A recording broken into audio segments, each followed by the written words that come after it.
nessa campanha que eu fale para um auditório tão jovem, não é? Tão qualificado também.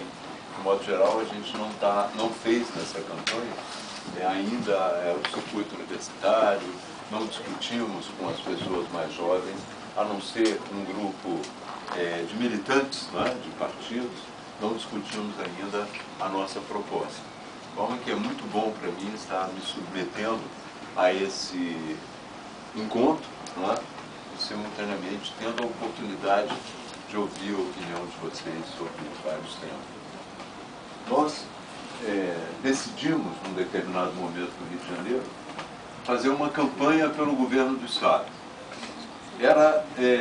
No momento que nós decidimos isso, havia apenas um candidato colocado, que era o candidato do governo, o próprio governador.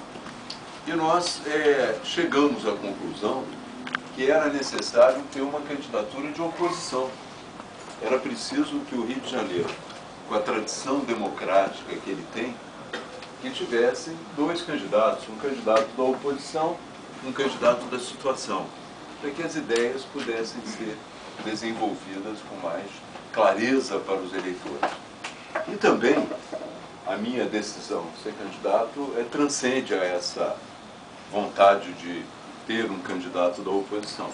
É o fato de nós vivemos desafios aqui que eu acho que, com a minha experiência política e a minha decisão, eu posso encará-los de uma maneira favorável ao Estado. Então, o primeiro grande desafio que nós encontramos é que nós somos um Estado hoje petroleiro. Ninguém identifica muito o Estado do Rio de Janeiro ainda com o petróleo. Quando nós saímos, quando nós pensamos no Estado de fora, ninguém pensa no Estado como se pensa na Arábia Saudita, como se pensa no Iraque, nos países que produzem petróleo, no Irã, que produzem petróleo e as suas economias dependem basicamente do petróleo. Pois bem, as coisas no Rio de Janeiro estão caminhando para isso. Nós somos um Estado petroleiro, no sentido de que nós produzimos 85% do petróleo do país e as nossas reservas equivalem a 90% do petróleo do país. Então, o nosso destino, queiramos ou não, está associado também ao petróleo. E o petróleo apresenta pelo menos 3 desafios que eu considero importantes. O primeiro é que, quando ele se instala numa região, ele tem uma tendência a deformar um pouco a economia da região. O petróleo tem uma saída fácil, ele tem uma presença muito fácil, e muitas vezes as outras indústrias que poderiam surgir ficam inibidas por falta de mão de obra, por falta de interesse mesmo, e a gente começa a passar por um processo que no exterior chamamos de doença holandesa, não é? Você passa a exportar um determinado produto e a importar quase tudo que precisa. Então, isso aí não aconteceu ainda no Rio de Janeiro, mas é um perigo nas áreas onde o petróleo vai se instalar. Não permitir que outras indústrias, outras atividades econômicas aconteçam junto com ele. Um outro problema do petróleo seríssimo é que o petróleo polui. Né?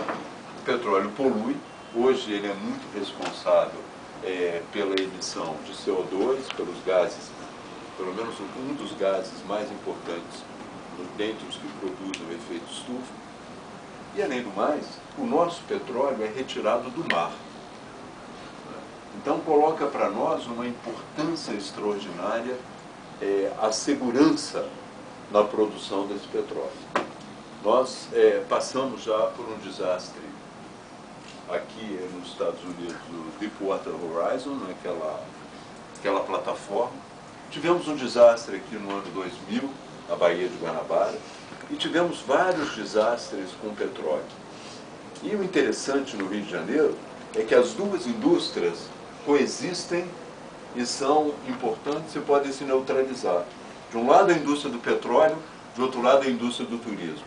Qualquer grande desastre na indústria do petróleo vai repercutir de uma maneira muito séria na indústria do turismo.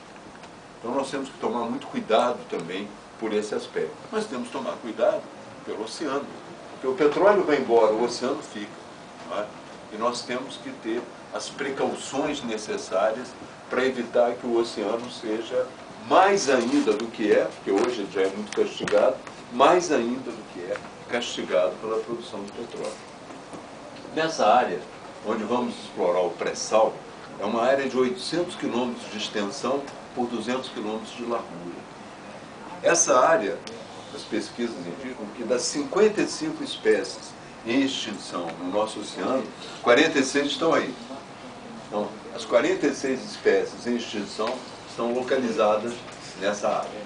Então, é uma área já extremamente sensível, extremamente delicada e já extremamente atingida pelo petróleo.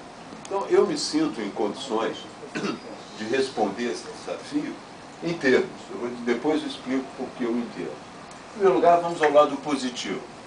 Eu acompanho desastres de petróleo desde quando atuo politicamente. A Petrobras me chamava para os desastres, eu ia aos desastres para aprender, para estudar e saber qual é a fórmula de evitar esse tipo de desastre. Então eu acompanhei os desastres aqui no Rio, no Paraná, depois houve um desastre na Espanha, na Galícia, com um navio chamado Prestige. Eu fui também examinar aquele desastre junto com técnicos da Petrobras. Por quê? Porque eu queria cada vez mais estar preparado para evitar os desastres. Tanto que apresentei na Câmara dos Deputados um projeto especificamente voltado para desastre com petróleo no mar, que é um projeto determinando que os navios tenham casco duplo. Quer dizer, o petróleo fica dentro de um casco, se esse casco vazar, o petróleo vaza dentro do navio, no outro casco, mas não chega ao mar. É uma ideia também que todos os países já adotaram e que nós queremos que o Brasil adote também para proteger o nosso oceano. E também sou autor de outros projetos visando dar mais segurança à exploração do petróleo aqui, sobretudo um projeto chamado Avaliação Ambiental Estratégica, que exige que haja uma avaliação ambiental estratégica antes de começar a produção. O que eu quero dizer é que eu estou preparado mais do que os outros, mas não estou preparado absolutamente. Por quê? Porque a tecnologia tem avançado muito mais rapidamente do que a nossa capacidade de normatizar. Quer dizer, eu só posso fazer uma lei depois que as coisas se desenrolem. E a tecnologia avança muito rápido. A gente, por exemplo, hoje eu trabalho com um tema, que é um tema extremamente delicado para mim. Eles querem reinjetar o CO2 no fundo do mar. É um processo que chama armazenamento, captura e armazenamento de CO2, de óxido de carbono. E isso é uma coisa extremamente complexa. Eu não consegui fazer uma lei que pudesse normatizar isso, porque ninguém conseguiu realmente ainda no mundo trabalhar bem com isso. Então, nós procuramos evitar os desastres, daquilo que nós já conhecemos, e ao mesmo tempo procuramos acompanhar a tecnologia para tentar conter os aspectos mais negativos dela. Portanto, nesse campo do petróleo, é importantíssimo esse desafio da segurança. Finalmente, existe um terceiro fator que é importante também como desafio no petróleo. É que o petróleo acaba. E o petróleo acabando, de que nós vamos viver? Essa é uma questão importantíssima. Muitos países são países ricos e as pessoas são pobres nos países produtores de petróleo. Aqui no Rio de Janeiro, nós somos cidades ricas com a população pobre. As cidades de Macaé e de Campos são as que recebem mais royalties de petróleo. No entanto, os índices de saúde e de educação nessas cidades é inferior às cidades mais pobres. Então, o petróleo não significa necessariamente que a vida do povo melhora. Ele não é uma garantia de que a vida do povo em si melhore. E também, depois que ele termina, a gente vai ter que pensar como sobreviver.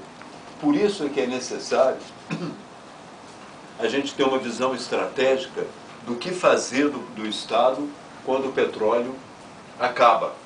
E quando o petróleo acaba, nós temos que nos preparar desde agora para quê? Para ter um substituto do petróleo. E esse substituto é a produção de conhecimento. É a ciência, a tecnologia, a nossa capacidade de produzir conhecimento, que é isso que vai nos dar os recursos que o petróleo hoje nos dá e que não nos dará no futuro. Então essa questão é uma questão fundamental. Aí entramos imediatamente num tema que também está associado a esse desafio.